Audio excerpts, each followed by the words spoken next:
Work is absolutely free. Just search Hello everyone and welcome back to the GSMC Fantasy Sports Podcast. I hope you guys liked our first two segments in terms of the player profile series. I hope you guys appreciated that I chose two guys who played for the same team, very similar in how they want to play, but ultimately are kind of question marks heading into this upcoming fantasy football season. But now, let us switch to the world of the beautiful game, where the European Championships are winding down in terms of the group stage.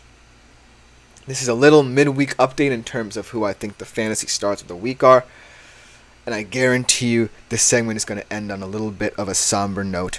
Don't say I didn't warn you. Without further ado, let's jump into the happenings of groups B, C, and D as they finished up their group stage game. Let's go backwards. Let's start with Group D, where a lot of unexpected things happen. Austria emerge as Group D winners after a thrilling 3-2 victory over the Netherlands. France has to settle for second in a kind of tepid showing from them against Poland, a 1-1 draw. Now, there was a highlight in terms of the Poland game, but it wasn't a player who you think it's going to be. It wasn't Kylian Mbappe. It wasn't Ousmane Dembele, it wasn't Robert Lewandowski, it wasn't Piotr Zielinski, it was none of those guys. It was Polish backup goalkeeper Łukasz Skorupski who most impressed me, a goalie out of Bologna who had a fantastic domestic campaign qualifying for the Champions League.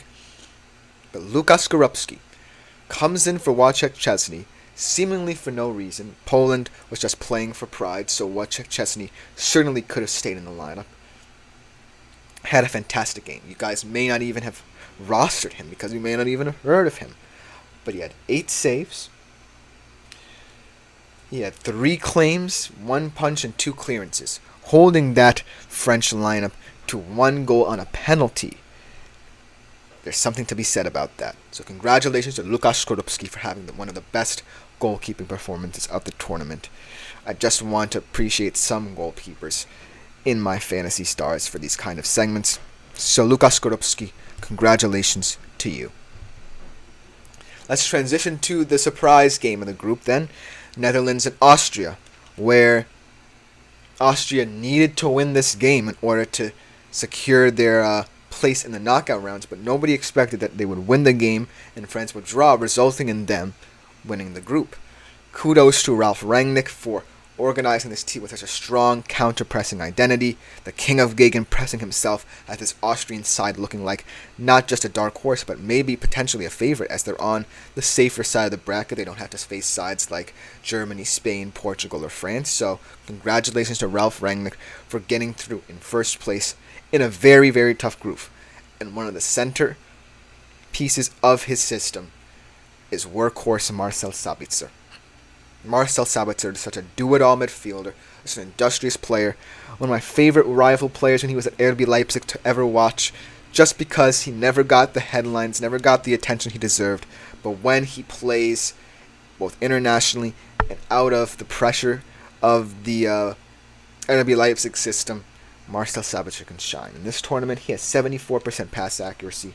He takes 5 free kicks, so if you're looking for some assists off set pieces, he might be your guy heading into the knockouts. He's had 1 goal, he's taken 6 corners, only 1 dribble, and he's had 9 attempts on goal. So overall, Marcel Sabitzer, look for him to be someone you consider in the knockout stages as you can make more transfers, because Marcel Sabitzer, especially on a side of the knockout, the draw that doesn't look as determined as the 4 heavyweights on the other side, to have anyone really emerge as a true contender to beat one of those teams, Marcel Sabitzer might find some space to make a name for himself in the knockout rounds. But that should just about do it for Group D. Let's move on to the very disappointing Group C. And to be honest with you, the less we talk about England, the better. So I'm not going to focus on England. Ultimately, I feel sorry for people who watch this group or are fans of people in this group, because it just represents the worst about football. This putrid anti-football that just is so stuck in the mindset of getting the results you want to get through. And so I just despise everything about this kind of football. But if there is one player who impressed me from this group, it's not anyone from England or Denmark, which just goes to show how disappointing those two teams are. It's not even anyone from Serbia, a team who had a myriad number of chances to progress from this group, just could not finish them, to say the least.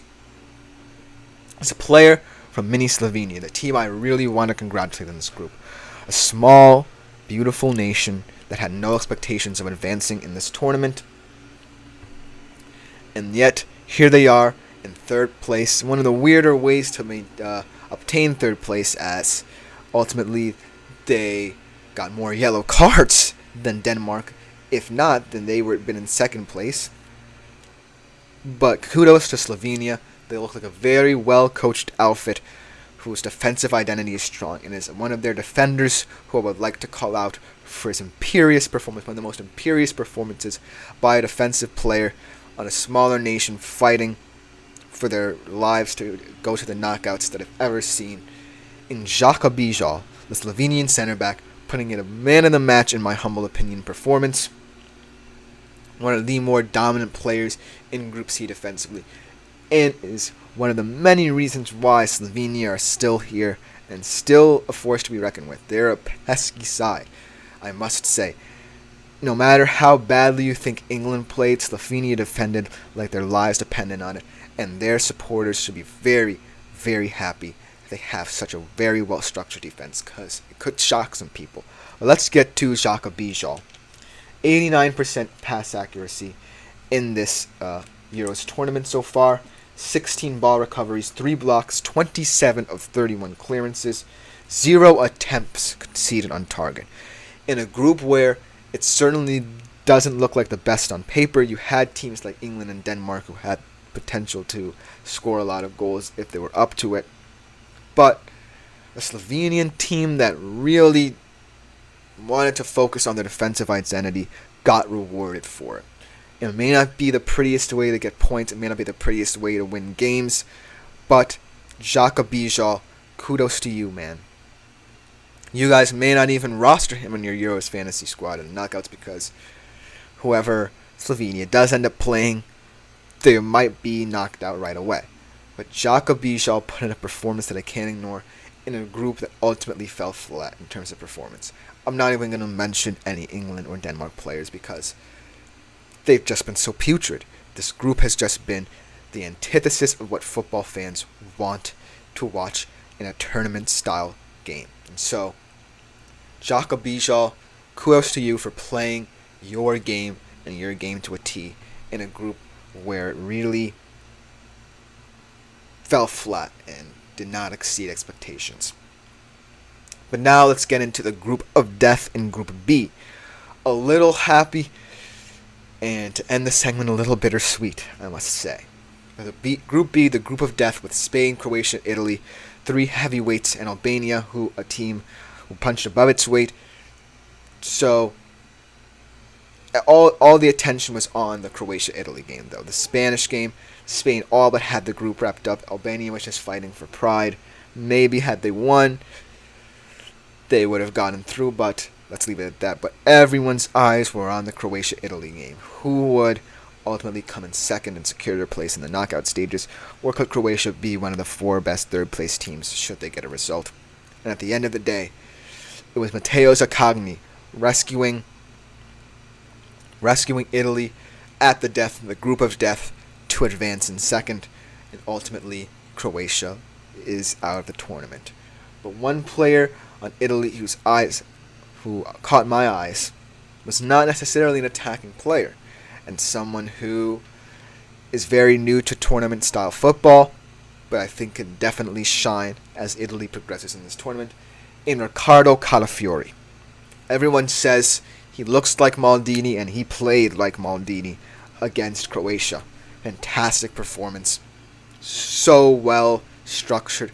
A player with good heads on his shoulders, a good football IQ at such a tender age. In those final minutes, he could have panicked. He could have said, hey, I'm just going to boot the ball at the pitch and hope nothing happens. But he kept himself composed. And that's what I love to see out of a young center back. In this tournament, he had the one assist, that very crucial assist, very intelligent pass play to Zakani to tie the game up and have him advance. Hit 4 tackles, 24 ball recoveries, 1 block, 34 clearances. Ricardo Calafiori, a lot of people could call him the mini Maldini because he certainly is performing like that at this very moment.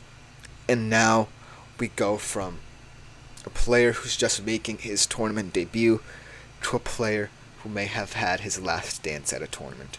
Luka Modric. What a sad story.